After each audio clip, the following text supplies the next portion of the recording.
오늘도 우리의 생명을 주관하시고 강건케 하시는 아버지 하나님 감사합니다. 오늘도 주님의 날을 맞아 거룩한 것을 보게 하시고 우리들의 행함으로 인한 죄, 생각으로 인한 죄, 나의 계획대로 하려고 했던 모든 죄 용서하시고 좋은 것만 듣게 하시고 선하고 아름답게 하라고 우리에게 부탁하신 많은 것들 주님께 올려드리게 하옵소서. 우리의 영혼이든 사람이든 기관이든 가족이든 모든 것 아버지께서 주시는 사랑으로 권면하며 함께 하기를 원합니다. 오늘도 서로 관용하게 하시고 용서하게 하시고 사랑으로 성실하고 따뜻하게 함으로 주님 닮아가기 위해 노력하는 우리 모든 성도 되게 하옵소서. 오늘도 나의 생명을 구하신 주님을 찬양합니다. 우리에게 말씀하신 모든 것이 담긴 성경을 읽고 사모하기 원합니다. 주님을 닮아가기 위해서 노력하는 하루하루 되게 하시고 더 힘있고 건강하고 의미 있게 남은 삶을 잘 살아내게 하옵소서. 모든 것 주시는 분은 아버지이시지만 관리하는 것은 나의 책임임을 알게 하시고 늘 하나님의 귀한 뜻만 취하는 성도 되게 하옵소서. 다음 세대를 축복하며 기도합니다. 지금 품 안에 있는 자녀들이 곧 기성세대가 되어 다음 세상을 이끌어 갑니다.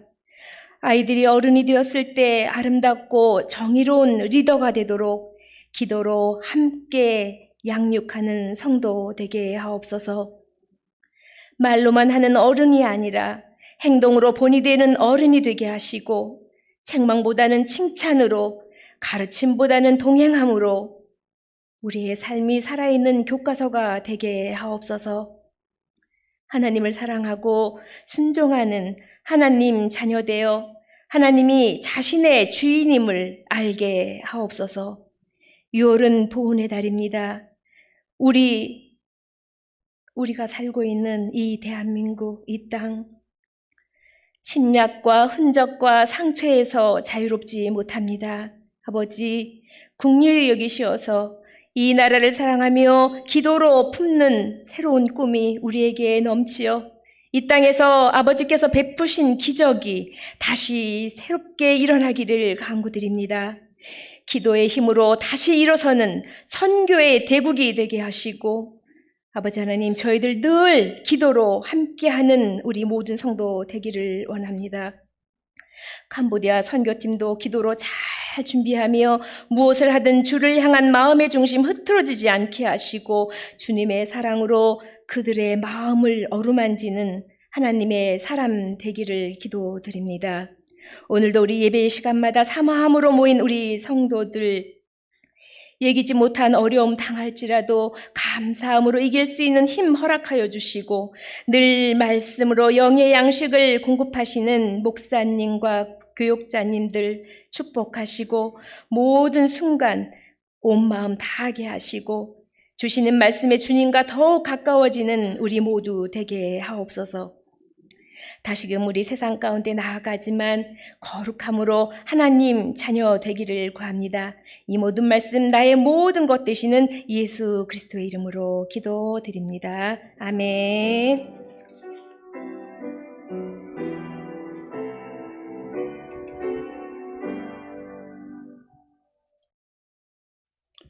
하나님께서 오늘 우리에게 주시는 말씀은 사무엘상 17장 41절에서 45절입니다.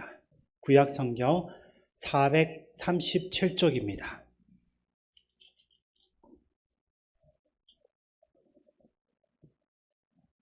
사무엘상 17장 41절에서 45절 말씀 교독하겠습니다. 블레셋 사람이 방패던 사람을 앞세우고 다윗에게로 점점 가까이 나아가니라. 그 블레셋 사람이 둘러보다가 다윗을 보고 업신여기니 이는 그가 젊고 붉고 용모가 아름다움이라. 블레셋 사람이 다윗에게 이르되 내가 나를 괴로 여기고 막대기를 가지고 내게 나왔느냐 하고 그의 신들의 이름으로 다윗을 저주하고 그 블레셋 사람이 또 다윗에게 이르되 내게로 오라 내가 내 살을 공중의 새들과 들짐승들에게 주리라 하는지라. 다윗이 블레셋 사람에게 이르되 너는 칼과 창과 단창으로 내게 나아오거니와 나는 만군의 여호와의 이름 곧 내가 모욕하는 이스라엘 군대의 하나님의 이름으로 내게 나아가노라. 아멘. 이 시간 우리 서로를 보면서 인사 나누겠습니다. 반갑습니다. 잘 오셨습니다. 교회 표어로 인사 나누겠습니다. 우리는 함께 웃고 함께 우는 성령 공동체입니다. 마지막으로 한 번 더 인사 나누겠습니다. 다 잘 될 것입니다. 네. 우리가 오늘 본문을 보게 되면 다윗이라는 인물이 나오는데 이 다윗은 그의 집 안에서 형제들과 아버지에게 주목받는 아들은 아니었습니다. 그런 사람이 사무엘에 의해서 하나님의 기름 부으심을 받게 됩니다. 그러나 그 놀라운 경험은 잠깐일 뿐이었고 그의 인생에 있어서 특별한 변화가 당장 발생하지는 않았습니다. 비록 다윗이 기름 부음 사건 이후에 왕궁에 들어가기는 했지만 당장 왕이 되지는 않았습니다. 그는 여전히 왕궁과 집에서도 가장 밑바닥에 있는 심부름꾼이었습니다.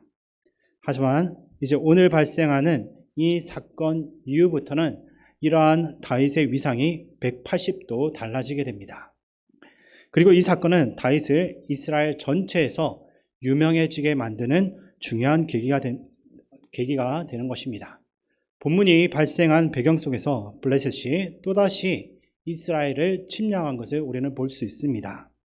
한 골짜기를 사이에 두고 전쟁을 치르고 있는데 이 골짜기의 이름이 엘라 골짜기입니다. 이 전쟁에서 이새의 아들들도 병사로 차출되어서 전쟁을 치르게 되는데 당시에는 20세까지는 전쟁에 참여를 해야만 해서 다윗의 형들 중에 첫째부터 세 번째 아들까지 이 전쟁에 참여를 해야만 했습니다. 이러한 상황 속에서 아버지 이새는 다윗에게 전쟁터에 나가 있는 형들에게 다녀오라고 심부름을 시키게 됩니다. 이때 다윗이 받은 임무는 두 가지였습니다. 하나는 형들이 먹을 도시락을 전달하는 것이고 또 하나는 형들이 아직 전쟁터에서 잘 살고 있는지 그 증거를 가지고 돌아오는 것입니다. 결국 다윗도 이제 아버지의 심부름 때문에 이 엘라 골짜기에 오게 되었습니다. 아마 전쟁터로 향하는 다윗은 이스라엘 군사들의 늠름하고 또 용감한 모습을 상상하고 또 기대하면서 갔을지도 모릅니다. 그런데 막상 전쟁터에 도착해 보니 그 분위기가 자기가 상상하는 것과는 많이 달랐습니다. 블레셋에는 여러분들 잘 알고 있는 골리앗이라고 하는 거인 장수가 나와서 이스라엘 마음껏 조롱하고 있는데 이것에 대해서 아무도 대응을 하지 못하고 아주 무기력한 상태로 있는 것을 우리가 볼 수 있습니다. 게다가 모든 이스라엘 군사들이 골리앗 이 한 사람 앞에서 두려워서 떨고만 있었습니다. 그러한 상황 속에서 다윗은 가장 먼저 군수품을 담당하는 사람한테 가서 짐을 맡기고 또 형들을 찾아가게 됩니다. 이 형들과 함께 있는 가운데 또다시 골리앗이 나와서 이스라엘 백성들, 이스라엘 전체를 모욕하기 시작하는데 이스라엘 군사들은 이때도 앞서 나가서 싸우지는 못하고 뒤에서 수군대기만 하고 있습니다. 이러한 모습을 다윗이 보고서 군사들한테 저 블레셋 사람을 죽이고 이스라엘 받는 치욕을 씻어내는 사람한테는 어떤 보상을 받을 수 있습니까? 라고 묻습니다. 그리고 이어서 이 사람이 누군데 감히 하나님의 군대를 모욕하는 것입니까? 라고 묻습니다. 그러자 군사들이 저 사람을 죽이게 되면 왕이 자기 사위로 삼고 세금도 면제해 준단다라고 다윗에게 말해 주었습니다. 근데 다윗이 옆에 있는 군사들과 이렇게 대화를 하고 있는 중에 첫째 형 엘리압이 갑자기 화를 내며 너는 어쩌자고 여기까지 내려왔느냐? 들판에 있는 몇 마리도 안 되는 양은 누구에게 떠맡겨 놓았느냐? 이 건방지고 고집센 녀석아, 내가 전쟁 구경을 하려고 내려온 것을 누가 모를 줄 아느냐라는 식으로 다윗을 쏘아 붙이는 것입니다. 엘리압은 분명히 다윗이 무엇 때문에 이곳까지 왔는지 잘 알고 있었습니다. 근데 이렇게 힘들게 와서 수고하고 있는 다윗에게 이 엘리압이 화를 내기 시작하고 있습니다. 우리는 이 엘리압의 태도를 통해서 그의 내면 속에 무언가 화가 잔뜩 쌓여 있다라는 것을 알 수 있습니다.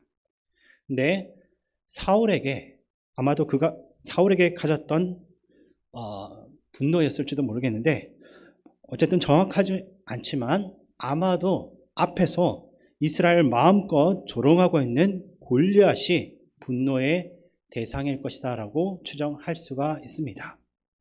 또 하나는 조롱을 듣고 있으면서 어쩌지도 못하고 자기 아무것도 할 수 없는 자기 자신에게 분노했거나 직접 나가서 싸우지는 않으면서 현상것만 걸어놓고서 뒷짐을 지고 있는 사울왕이 분노의 대상일 수가 있었던 것입니다. 어쩌면 누가 보더라도 다윗의 형제들 중에서는 자기가 가장 괜찮은 사람인데 사무엘이 자기가 아니라 보잘것없는 다윗에게 기름 붓는 것을 보고서 어쩌면 사무엘에게 생겼던 그러한 화가 지금까지 마음에 남아있다가 다윗을 보고서 갑자기 터졌을지도 모르는 것입니다. 그런데 이 중에 엘리압이 화를 낼 수 있는 사람은 없었습니다. 온 백성이 존경하는 선지자 사무엘에게 화를 낼 수도 없고 또 이스라엘의 왕인 사울에게도 화를 쏟아낼 수는 없었습니다. 그렇다고 저 앞에 있는 골리앗한테 화를 낼 수도 없습니다. 그것은 당장 자기 목숨을 내어놓아야 하는 가장 어리석고 위험한 일이었기 때문입니다. 그래서 엘리압은 누구에게 분노를 하고 있냐면 다윗에게 그 분노를 쏟아내고 있습니다. 왜냐하면 다윗에게는 내가 화를 내도 안전하기 때문이었습니다. 우리는 내 안에 있는 분노를 주체할 수 없을 때 나도 어쩔 수 없이 화를 낸다라고 생각을 합니다. 하지만 심리학자들은 그렇지 않다라고 말을 합니다. 분노 조절 장애가 있는 극소수의 사람을 제외하고 대다수의 사람들은 자신이 화를 내도 안전하다라고 판단할 때 그 분노를 쏟아내는 것입니다. 즉 나보다 강한 상대 앞에서는 자기 자신의 분노를 잘 조절할 수가 있는 것입니다. 우리 중에 누가 직장 상사한테 쉽게 화를 내는 사람이 있겠습니까? 물론 그 분노가 쌓여가지고 마침내 더 이상 견딜 수 없을 때 쏟아낼 수도 있겠지만 보통은 그렇지 않습니다. 대부분은 상사가 부하 직원한테 화를 쏟아냅니다. 그리고 가게 직원이 손님한테 화를 내는 경우는 흔하지 않고 손님이 직원한테 화를 내는 것이 보통의 경우인 것입니다. 왜냐하면 내가 이 사람한테 화를 내도 내가 피해를 보지 않고 안전하다라고 생각하기 때문에 그 마음속에 있는 분노를 마음껏 드러내는 것입니다. 그래서 나라가 전체적으로 분노 지수가 높아지면 사회적인 약자를 대상으로 하는 범죄가 증가할 수밖에 없습니다. 최근에 우리나라에서 묻지마 범죄가 다시 증가하는 것을 우리가 볼 수가 있는데 전혀 알지도 못하는 사이에서 범죄가 일어나는 것을 우리가 볼 수 있습니다. 얼마 전에 일어났던 30대 남성이 집에 들어가던 그 젊은 여성을 갑자기 발로 공격을 해서 쓰러뜨리고 결국에는 또 더 끔찍한 일을 벌였던 그런 일들과 또 10대 청소년들이 지하철에서 노숙자를 공격하는 일들이 최근에 일어나고 있는 일인 것입니다. 그런데 범죄 전문가들은 이것을 묻지마 범죄라고 불러서는 안 된다라고 말을 합니다. 왜냐하면 무작위로 범죄를 저지른 것이 아니라 자신보다도 약한 사람을 선택했기 때문입니다. 우리나라는 지난 3년 동안 사회적 약자를 대상으로 하는 범죄가 약 163만 건이 된다라고 합니다. 근데 그 중에서 가장 많은 것이 가정폭력입니다. 밖에서는 화를 내도 내 안에 있는 분노를 막 쏟아냈을 때 안전하지 않으니까 그 분노를 집 안에까지 가지고 와서 자기보다 약한 가족들한테 그것을 푸는 것입니다. 이것을 심리학에서는 감정의 하수구라고 이야기를 합니다. 자기 안에 있는 그 마음속에 있는 쓰레기와 같은 그 감정을 하수구로 흘려보내듯이 자기보다 약한 사람들한테 마음껏 흘려보낸다라는 것입니다. 사무엘상 1장에 보면 엘가나의 두 아내 분인나와 한나의 이야기가 나옵니다. 그 중에 분인나는 자녀를 낳아 주었음에도 남편의 사랑을 받지 못했지만 한나는 남편의 사랑을 독차지하고 있었습니다. 이것 때문에 분인나의 마음에는 아마도 분노가 가득했을 것 같은데 그녀는 그 분노를 자신을 외면하는 남편 엘가나에게 쏟아내지는 않았습니다. 대신 만만해 보이는 이 한나를 선택해서 그 감정을 쏟아내고 못 살게 구는 것입니다. 그러니까 분인나는 한나를 자신의 감정의 하수구로 삼았고 오늘 본문에서 엘리압은 다윗을 자신의 감정의 하수구로 삼았던 것입니다. 하지만 다윗은 엘리압에게 곧바로 분노하지 않았습니다. 다윗의 심정이 착해서 화낼 줄 모르기 때문이 아니었습니다. 다윗도 분노할 수 있는 사람입니다. 그런데 다윗은 골리앗에게 분노를 하고 있습니다. 후에 사울왕이 다윗을 불렀습니다. 그때 다윗이 뭐라고 이야기하고 있습니까? 사무엘상 17장 36절을 보게 되면 제가 이렇게 사자도 죽이고 곰도 죽였으니 저 할례 받지 못하는 블레셋 사람도 그 꼴로 만들어 놓겠습니다. 살아계신 하나님의 군대를 모욕한 자를 어찌 그대로 두겠습니까? 라고 말합니다. 엘리압은 다윗에게 분노하고 있을 때 다윗은 자신보다도 훨씬 더 강한 골리앗에게 분노를 하고 있었다라는 것입니다. 이것이 엘리압과 다윗의 차이였고 이것이 기름 부음 받은 자, 기름 부음 받지 못한 사람의 분명한 차이라고 할 수가 있는 것입니다. 다윗은 하나님이 분노하는 사람에게 그도 분노하고 있었습니다. 우리가 잘 알고 있는 빌립보서에 보게 되면 사도 바울이 옥중에서 쓴 편지로서 여기에 빌립보서 1장 17절을 보게 되면 바울이 로마 감옥에 갇혀 있었을 때 바울을 평소에 시기하고 있던 다른 복음 전도자들이 바울이 갇힌 것을 기뻐하면서 그를 괴롭힐 목적으로 더 열심히 복음을 전했다라는 내용이 나옵니다. 그러니까 그들은 바울을 시기한 나머지 바울 너는 갇혀있지. 그렇지만 우리는 이렇게 잘하고 있어. 이런 것을 보여주기 위해서 이렇게 한 것인지도 모르겠습니다. 같이 복음을 위해서 일하고 있는 그 동역자가 감옥에 갇혀 있는데 위로하기는커녕 더 괴롭히려고 하는 사람이 있다라고 한다면 보통의 사람이라면 당연히 화가 날 수밖에 없을 것입니다. 하지만 바울은 그렇지 않다라고 이야기합니다.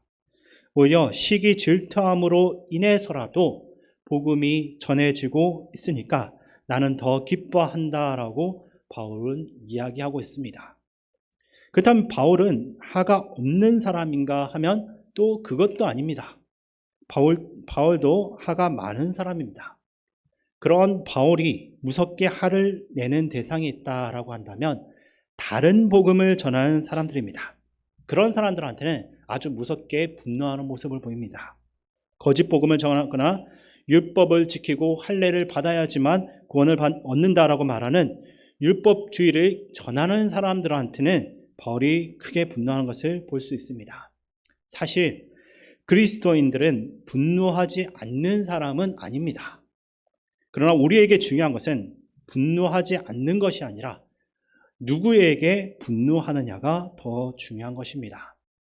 마태복음 21장 12절을 또 보게 되면 늘 온유하기만 한 것처럼 보였던 예수님도 성전 안에서 한전 장사를 통해서 부당한 이득을 취하던 사람들을 향해서 아주 격한 행동으로 내쫓고 그들의 물건들을 뒤집어 엎는 것을 볼 수가 있습니다. 예수님도 분노하지 않는 것이 아니라 정확한 대상에게 분노를 하셨던 것입니다. 그렇게 우리는 하나님이 분노할 대상과 미워하시는 그 악에 대해서 분노할 줄을 알아야 된다는 것입니다. 어쨌든 이 다윗의 기세에 눌려가지고 사울은 이 소년을 골리앗과의 싸움터로 보내기로 결정합니다. 사울은 나이가 들어서 전쟁을 지휘할 수는 있지만 본인이 싸울 정도는 아니었던 것으로 보여집니다. 그렇다면 자기 아들들도 매우 뛰어난 장수이기 때문에 그들을 내보내면 되지만 그렇게 하지도 않습니다. 그들을 내보내지는 않고 멋모르고 전쟁 경험도 없었던 이 어린 소년, 아마도 13살, 14살 정도 철없는 나이였을 그 다윗을 내보낸 것입니다. 2007년도에 나온 엘라의 계곡이라는 영화가 있습니다. 전쟁 반대를 주제로 하는 영화인데 여기서 제목인 엘라의 계곡은 다윗과 골리앗이 싸웠던 엘라 골짜기를 의미합니다. 영화 내용 중에서 한 엄마와 아들이 대화를 하고 있는데 엄마가 잠자리에서 아들에게 이 다윗과 골리앗의 싸움 이야기를 전해줍니다. 그러고 나서 사울 왕이 다윗을 골리앗과 싸우도록 했다 이렇게 이야기합니다. 그 이야기를 듣고서 아들이 엄마한테 왜 사람들은 다윗을 거인 골리앗과 싸우게 했나요? 다윗은 아직 꼬마였는데 이렇게 질문을 하는 것입니다. 지금으로 따지면 다윗은 중2병에 걸렸을 철없는 어린 소년이었습니다. 근데 사울은 다 큰 성인 병사들도 피하려고만 하는 그 싸움터로 이 어린 다윗을 내어보낸 것입니다. 그래서 이 엘라의 계곡이라는 영화는 당시 골리앗과의 싸움터로 나가야만 했던 다윗을 통해서 미국 사회 안에 있는 징병제를 비판하고 있습니다. 얼마 전에 미국 정부가 이제 고등학교를 막 졸업한 철없는 아이들을 병사로 모집을 해서 군대로 파병하는 것을 다큐멘터리에서 이렇게 본 적이 있는데 거기 보면 미군들이 실제 전쟁터에서 아프가니스탄이라든지 이라크와 같은 그런 치열한 전쟁터에서 귀에 이어폰을 꽂은 상태에서 락 음악이나 힙합 음악을 들으면서 총질을 하고 있는 것을 볼 수가 있습니다. 이처럼 철없는 10대들과 그런 애들이 전쟁터에 나가고 있다라는 것입니다. 그리고 또 한 가지는 부자나 정치 지도자의 자녀들은 군대를 가지 않습니다. 물론 장교로는 지원을 하기도 하겠지만 대부분은 병사로 지원하지 않습니다. 그럴 필요가 없기 때문입니다. 그래서 미국 사회에서 주로 군대 사병으로 지원하는 이들은 가난한 집에서 자란 아이들이다라는 것입니다. 왜냐하면 군대에서 몇 년 지내고 나면 대학 갈 수가 있는 등록금을 주고 의료보험 혜택을 받을 수 있기 때문에 그런 것입니다. 다윗을 전쟁터로 보내는 사울은 강자가 사회적인 약자를 어떻게 이용하고 있는지를 잘 보여주고 있습니다. 사울은 다윗이 평소 입어보지도 못할 왕의 갑옷을 입혀줍니다. 그리고 가서 싸움에서 이기기만 하면 왕의 사위가 되어서 신분 상승할 수 있는 기회가 있다는 것처럼 이렇게 달콤한 약속을 하는 것입니다. 미국 군대에 입대하는 이들한테 대학 등록금과 같은 달콤한 그런 보상을 약속하는 것과 같은 방법인 것입니다. 그리고 오늘날 연예인 지망생들에게 전쟁터와 같은 공개 오디션 속에서 극심한 스트레스를 기꺼이 감당하도록 하는 방법이기도 합니다. 밑바닥에 있는 연습생들에게 신분 상승의 기회를 보여주는 것입니다. 그리고 이미 신분 상승을 이뤄낸 톱 스타들은 심사위원석에 앉아서 달콤한 보상을 약속하면서 혹독한 경쟁을 강요하는 것입니다. 그들의 가장 큰 역할은 사실 심사를 하는 것이 아니라 오디션 참가자들의 선망의 대상이 되어서 이들에게 지속적인 동기를 자극하는 것이 더 큰 역할인 것입니다.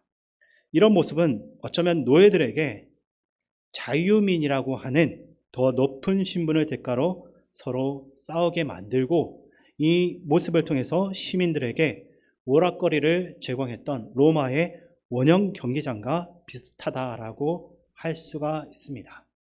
어쨌든 사울은 다윗에게 왕의 갑옷을 입혀주려고 했습니다. 그리고 자신의 무기도 내어줍니다. 왕의 갑옷과 무기는 이스라엘에서 가장 성능이 좋아서 모두 다 선망하고 부러워하는 무기였을 것입니다. 하지만 그 무기를 착용하고 지는 대가는 어쩌면 죽음일 수도 있는 것입니다. 그래서 다윗에게는 이 모든 것들은 거추장스러울 뿐이었습니다. 그는 갑옷과 왕의 무기를 다 벗어버리고 물가에 가서 돌과 물매를 집어들었습니다. 많은 사람들은 다윗의 무기와 골리앗의 무기를 비교할 수 있을 것입니다. 그러고 나서 골리앗뿐만 아니라 같은 편인 이스라엘 군사들도 다윗을 비웃었을지도 모릅니다.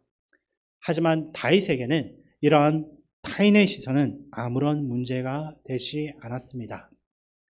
꼬마 다윗을 전쟁터로 내보냈다고 비난하는 타인의 시선 때문에 자신의 갑옷과 무기를 주는 사울과 모두가 선망하는 왕의 그 갑옷을 벗어버리고 돌과 물매만을 선택하는 이 다윗의 모습의 대조가 또다시 극명하게 드러나는 순간인 것입니다. 사실 우리 대부분은 이렇게 왕의 갑옷을 얻기 위해서 세상을 살아가는 사람들일지도 모릅니다. 그래서 우리는 돌과 물매를 드는 것을 부끄러워합니다. 그러나 다윗은 정반대의 선택을 했습니다. 어떻게 그는 왕의 무기를 포기하고 돌과 물매를 집어들 수가 있었습니까? 그것은 다윗이 돌과 물매를 의지했기 때문이 아니라 하나님을 의지했기 때문입니다. 다윗의 진짜 무기는 사실 돌과 물매가 아니라 만군의 여호와의 이름이었습니다. 그래서 그는 골리앗에게 이렇게 외칠 수가 있었습니다. 우리 본문 45절 말씀 함께 읽겠습니다. 다윗이 블레셋 사람에게 이르되 너는 칼과 창과 단창으로 내게 나아오거니와 나는 만군의 여호와의 이름 곧 내가 모욕하는 이스라엘 군대의 하나님의 이름으로 내게 나아가노라. 아멘. 여기서 우리는 다윗과 골리앗의 전투는 골리앗이 죽었을 때가 아니라 다윗이 왕의 갑옷을 벗었을 때 이미 승리했다라는 사실을 우리는 알아야만 합니다. 약자들이 취할 수 있는 가장 큰 무기는 만군의 여호와의 이름입니다. 이 세상의 강자들은 약자들을 이용하려고만 합니다. 그들을 이용해서 자신의 자리를 영위하고 자신의 그 신분 체계를 공고히 합니다. 그리고 어떤 이들은 이 약자들을 자신의 감정의 하수구로만 이용을 합니다. 하지만 만군의 여호와 하나님은 이 약한 자들에게 도움이 되시는 분입니다. 그리고 우리에게 전쟁은 나에게 속해 있다라고 말씀해 주고 있는 것입니다. 그러므로 우리가 해야 할 싸움은 누가 더 많은 무기를 가졌느냐 또는 누가 더 힘이 강한지를 따지는 것이 아닙니다. 우리가 싸워야 할 싸움은 누가 더 하나님을 의지하는가, 이것으로 그 승패가 결정이 나는 것입니다. 이 자리에 있는 우리 모두는 인생길을 살아가다 보면 골리앗과 같은 존재를 만날 때가 있습니다. 우리를 좌절에 빠뜨리고 무력하게 하고 나를 조롱하는 상대를 만납니다. 그리고 도저히 내가 뛰어넘을 수가 없을 것 같고 이길 수 없을 것만 같은 상대를 만날 때가 있습니다. 어떤 사람은 자기 안에 있는 끊임없는 비교의식과 열등감과 패배의식이 골리앗과 같이 다가올 수도 있습니다. 또 어떤 이는 이 사회를 지탱하고 있는 거대한 악의 세력 구조가 나를 끊임없이 무력감에 빠뜨리는 골리앗처럼 느껴질지도 모릅니다. 또는 남들은 모르지만 내 안에 끊어내지 못하는 은밀한 죄가 나에게는 도저히 극복할 수 없는 골리앗으로 다가오기도 합니다. 그리고 과거에 받은 상처가 극복되지 못한 상태로 남아있어서 나를 감정의 바닥으로서 끌어내리고 나를 둘러싼 다른 이들의 냉대로 인한 그 괴로움이 골리앗과 같이 느껴지는 사람도 있을 것입니다. 그래서 많은 사람들은 자신 앞에 있는 이 골리앗을 이기기 위해서 왕의 갑옷을 찾습니다. 우리가 이 말씀을 통해서 깨달아야 할 것은 다윗은 오히려 이 왕의 갑옷을 벗었을 때 승리했다는 사실입니다. 왜냐하면 그러한 세상 사람들이 바라는 무기를 버릴 때 우리는 만군의 여호와의 이름을 우리의 무기로 삼을 수가 있기 때문입니다. 말씀을 정리하겠습니다. 골리앗을 이길 수 있는 유일한 비결은 전쟁이 하나님께 있음을 깨닫는 것입니다. 그렇게 우리는 왕의 갑옷이 아니라 만군의 여호와의 이름을 우리의 무기로 삼을 수 있어야 됩니다. 가장 먼저 내가 싸워야 할 대상인 누구인지를 파악하시기 바랍니다. 내가 진짜 화를 내야 될 대상이 누구인지 우리는 알아야 합니다. 그리고 나서 약자들의 강함이 되시는 여호와 하나님의 그 이름을 나의 무기로 삼아야 하는 것입니다.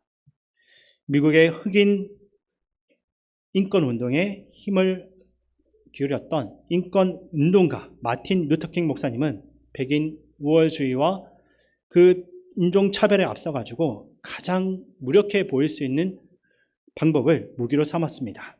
바로 원수 사랑을 바탕으로 한 비폭력 행진인 것입니다. 이 비폭력 행진은 당시 백인들의 억압과 경찰력에 비하면 돌과 물매처럼 초라해 보이기만 했습니다. 하지만 오늘날 우리가 보게 되면 그 무기력해 보이는 비폭력 행진이 마침내 승리를 이루어가고 있는 것을 우리가 볼 수가 있습니다. 만군의 여호와의 이름을 우리의 무기로 삼을 수 있어야 합니다. 이것을 통해 우리 모두가 힘의 대결이 아니라 섬김으로써 힘을 이기고 약함으로 강함을 이기고 선으로 악을 이기는 하나님의 그 놀라운 사역에 동참할 수 있게 되기를 주님의 이름으로 축원드립니다. 아버지 하나님, 때로는 우리의 앞에 골리앗과 같은 환경에 있어서 두려움으로 인해서 하나님의 성도로서 살아가지 못할 때가 있습니다. 그럼에도 그러한 상황 가운데서도 우리에게 다윗의 마음을 주셔서 주님을 향한 신뢰함으로 담대함과 용기를 가진 믿음의 사람이 될 수 있기에 저희를 긍휼히 여겨 주시옵소서. 우리가 먼저 깨어나게 하시고 우리를 통해 함께한 이들을 깨울 수 있게 하여 주시옵소서. 날마다 우리와 함께 하시며 우리를 살리시는 예수 그리스도의 이름으로 기도드립니다. 아멘.